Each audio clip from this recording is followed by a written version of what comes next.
War II, Part 2. Okay? Now, we talked about all the causes leading up to the war. We talked a little bit about the beginning of the war. And we talked a little bit about the conduct of the war. We need to kind of cover and look at the war itself as it relates to the largest event in 20th century history. Okay? When we look at things now, like when I look at the map now, when I look at American foreign relations now, everything that we look at now, we can funnel back through time to World War II. Okay? All of the jacked up, awful experiences that we had in Southeast Asia, all the problems and issues that we had within Korea, many of the problems that we had within the Middle East, all that stuff can be traced back to a direct lineage of what happened in World War II. And the key is to understand the relationship between the United States, Russia, and Germany at the end of the war. Okay? Now, Great Britain and France are in there also, but also minor role. Not a very big role at all. Okay? After you have the end of the war in Europe, okay, Russians come in from the Russians come in from this way, the U.S. comes in from this way, and we crush Germany in between like a vice grip, right? Now, we take Germany and we divide Germany up into 4 zones. You got a zone for the Russians, a zone for us, a zone for the French, and a zone for the British. Okay? West Germany and East Germany is the main divide, right? You've got, this is keep being backwards or whatever, but anyway, you got East Germany as the Russians, you got West Germany as all, United States, everybody else. Okay? And if the battle of ideas was pretty tough before World War II, it gets immensely tougher after World War II. Okay? The Soviet Union is going to make sure that World War II doesn't happen again. Okay? What the hell does that mean? Well, it's really simple. Stalin, in one of the worst bad mistakes ever, Stalin trusted Hitler. Okay? And this is when they have a non-aggression pact and they're going to divide Poland in half. Russia gets half of Poland, Germany gets the other half of Poland, and they're not going to fight each other. But then in a stunning move that everyone knew was coming, Hitler invades Russia and then attacks Russia. Okay? And apparently everybody knew it except for Stalin, right? Because Stalin was kind of in a monumental, like, really weird lapse of judgment. Stalin didn't believe anybody, but he believed Hitler, oddly enough. Okay? So after all this happens, and after Germany invades Russia, and they get within like 30 miles of Moscow, et cetera, et cetera, et cetera, the Russians make sure that that never, ever, ever happens again. So what they do is, after the war, and after they split up Germany, they say that they're going to take, you have Russia, right? And then all these countries outside of Russia, you're going to take control of those countries, right? They're going to be called satellite states, right? Or buffer states, or satellite nations. And now you're going to influence those people. You're going to have Russian troops there. You're going to give those people money. And in many cases, you're going to control them. And those states now become a buffer between Germany and Russia, right? So Romania, Bulgaria, Poland, Belarus, etc. All these countries are now a buffer in between the West and the East. And so Russia wants to make sure that if Germany ever comes back to power and ever tries to invade Russia again, they're going to run into Russian troops in Bulgaria along with Bulgarians. Okay? Now, on top of this, you have the battle of ideas. Okay? And this is very, very, very much the case. Russians are communists. They believe in communism. Right? They think that the Western ideals of democracy and capitalism are bad. In doing so, how we reform Europe becomes a battle of ideas. Right? Now, if you're Russia and you're a communist, you want to dominate and control Europe and just not give them too much money, but just kind of just keep them under control and dominate them. If you're the United States, you go with the Marshall Plan. Okay, now General Marshall was this general in World War II, really, really, really smart, comes head of the State Department, and his idea is to flood Europe with money, right? Gajillions of dollars in money.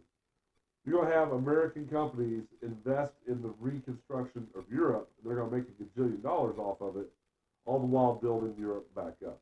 Okay? So Europe becomes this ideological battle of systems. Communism versus capitalism, right?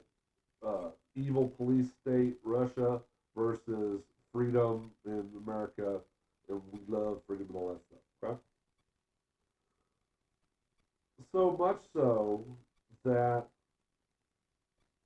and this becomes a battle of wills in the sense that Russia wants to dominate the world, and we want to stop them from dominating the world, okay?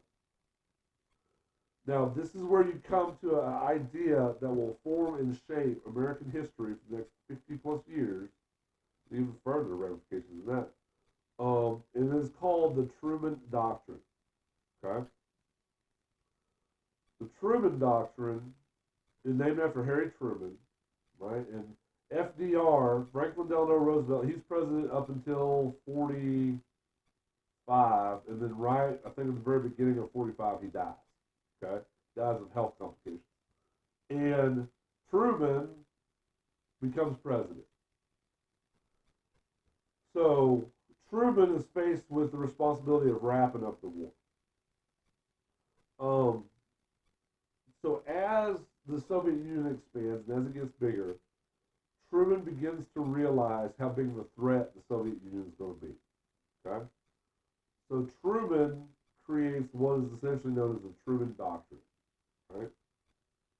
And he says, if you are threatened by an outside nation, we will come and help you. Right? He doesn't say Soviet Union, but he means the Soviet Union. Okay? So if the Soviet Union pressures you, if the Soviet Union comes after you, if the Soviet Union begins to mess around with you, the United States is going to help you. We're going to give you money, we're going to give you weapons, we'll give you CIA guys. We're going to do everything we can to stop the spread of communism. Okay? And that's a key thing to understand. One of the doctrines of communism is to spread communism around the world. Right?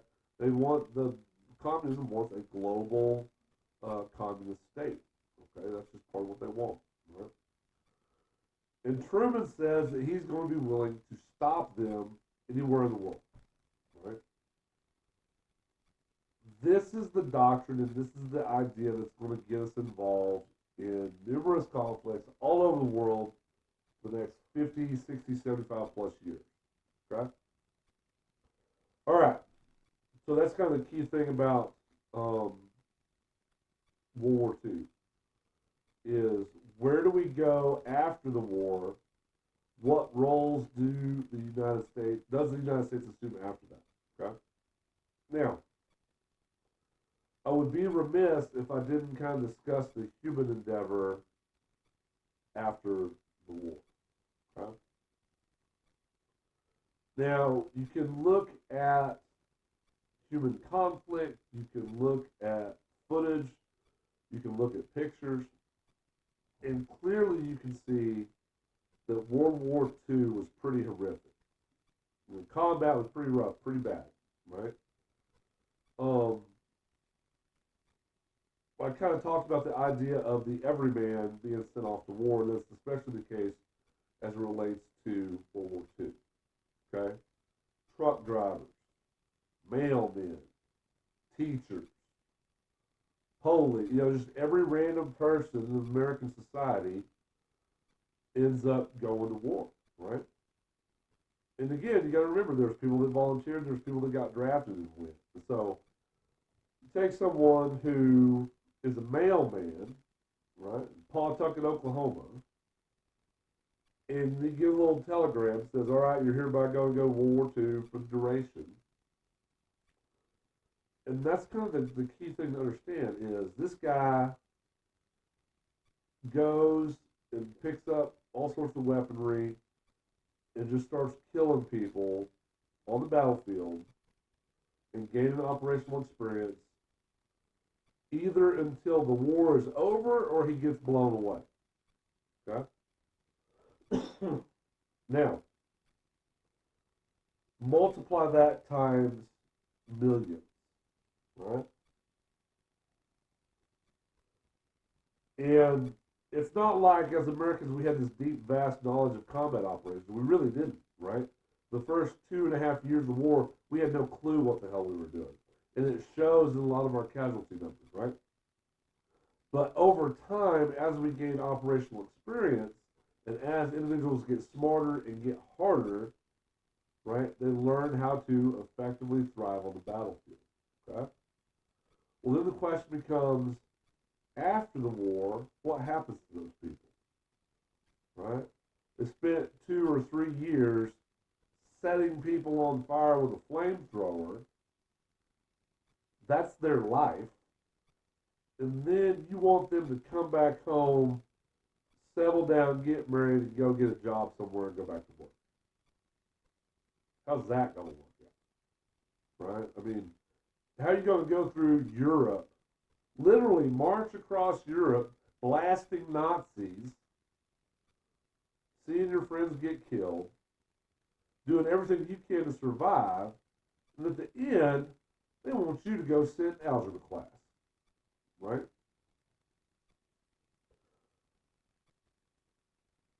That's a weird thing to think about. And honestly, it's one of those things that for a long time the American public didn't think about, right? We did not think about the trauma. We did not think about some of the psychological or emotional issues that individuals would see or manage not only during the war but afterwards. Okay. Now, luckily, you got the advent of the GI Bill, which means a young man can come back from overseas, he can get out of the military, he can go back to school, he can learn a trade, he can get some education, he can move forward with his life. And by and large, that's what most of them did, right? The vast number did a hell of a lot of good after dealing with that, right? Now, granted, they may need to drink whiskey every single night before they go to bed. Or they may carry a gun everywhere they go for the rest of their life. Right? But by and large, they went to work, they mowed their lawn, loved their kids, loved their wife, and were weep and pray to Jesus every night. They're just thankful they can sleep in their own damn bed. Right? So I think that's key. So, that wraps up World War II for me. Okay, if you have any questions, you have any concerns, let me know, and I'll talk to you later on.